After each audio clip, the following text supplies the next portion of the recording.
చెప్పండి. ఇప్పుడు అటు చూస్తే ఇంకొక 50 రోజుల్లో ఎలక్షన్స్ వచ్చేసినాయి.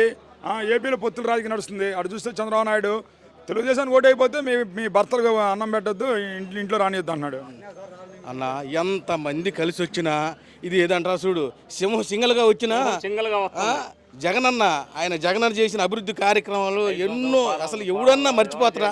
అన్నం తిన్నోడు ఆయన సొమ్ము తిన్నోడు ఎవడో మర్చిపోడు. ఆయన అంటారు ఆయన సొమ్ము కాదని అంటారు. మరి ఆ సొమ్ము తీసుకుని పెట్టి ఇంతకుముందు వాళ్ళు ఉన్నారు ఎవరన్నా? ఇంతమంది పెట్టినారా? ఇన్ని పథకాలు పెట్టినారా ఎవరన్నా? ఎవడో పెట్టలేదు.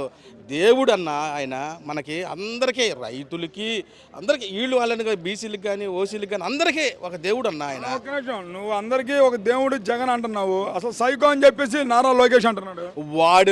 వాడే పెద్ద పప్పుగాడన్నా, వాడే పెద్ద పప్పుగాడు. వాడికి అసలు ఒక ఒత్తు బలం మంగళగిరి అనే పదం పలకటం వద్దన్న. ఇప్పటికీ మందలగిరి అని అంటండి.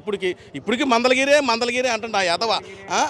ఇప్పుడు ఒక పదం పలకమన్నా వాడిని. ఆ వాడు పనికిరాడన్నా. వాడు రాజకీయానికి పనికిరాడు.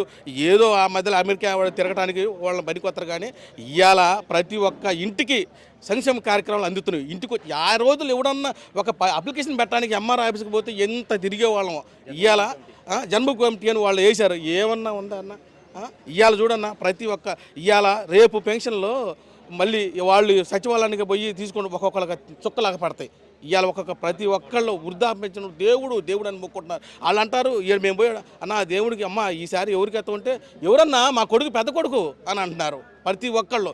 ఈ ఎదవలో ఎన్ని వాగిని పవన్ కళ్యాణ్, ఈ చంద్రబాబు నాయుడు, ఈ పప్పుగాడు, ఈ లోకేష్, వీళ్ళంతా ఎవడైనా వాగినా ఇవాళ ఏదైనా కానీ ఇవాళ అందరూ గుండెల్లో ఉన్నాడు జగన్ అన్న. అక్కడ జగన్ అన్న, ఇక్కడ శంకర్ అన్న ఇద్దరు. వాస్తవంగా ఇక్కడ శంకరన్న కోరపాటి నియోజకవర్గంలో ఎంత అభివృద్ధి పొందిందంటే శంకర్రాగారు రోడ్డు చూడండి మీరు. ఒక రోడ్లే కాదన్న, ఎవరి ఇంటికి పోయినా ఇదిగో గుండెల్లో ఉన్నాడు శంకరన్న కూడా. ప్రతి ఒక్కరిని ఎవరు వచ్చాడు, మీకేం కావాలని వచ్చిన అడిగిన నాయకుడు ఎవరు ఉన్నాడా? ఆయన వయసులో ఇంకా మరి అంత వయసు అయినా కానీ ఒక ఇంటికి పోయి ప్రతి మా అందుకూరే ఉంది. ఎన్నిసార్లు వచ్చాడు.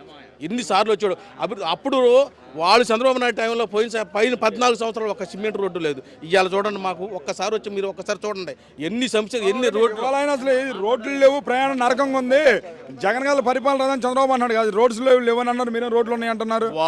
ఆ టీడీపీ అభిమానం ఏడు అంటున్నాడన్నా. ఎవడన్నా అక్కడ అనిపి ఒక్కడన్నా ఆ టీడీపీ నాయకుడు రోడ్డు చూడండి. టీడీపీ నాయకుడు అనే వాడిని వచ్చి చూడమని ఒక్కడే ఎంక్వైరీ చేయమని అందుకోరు.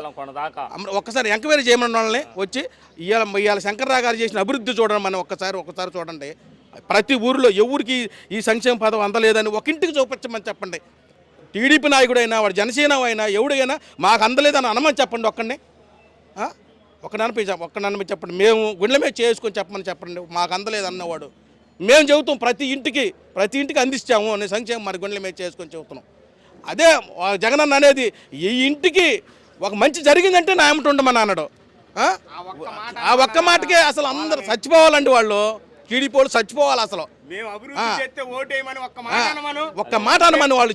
ఆ టీడీపీ వాళ్ళు ఎందుకు అన్ని మాటలు, వాళ్ళు పనికిరాని మాటలు అన్నీ మాట్లాడుతున్నారు.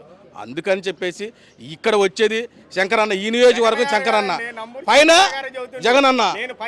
ఎంత ప్రతి ఒక్కళ్ళు ముసలా మొత్తం అందరూ కూడా ఇవ్వాలా, అయ్యా మా పెద్ద కొడుకు తర్వాత అని అంటున్నారు.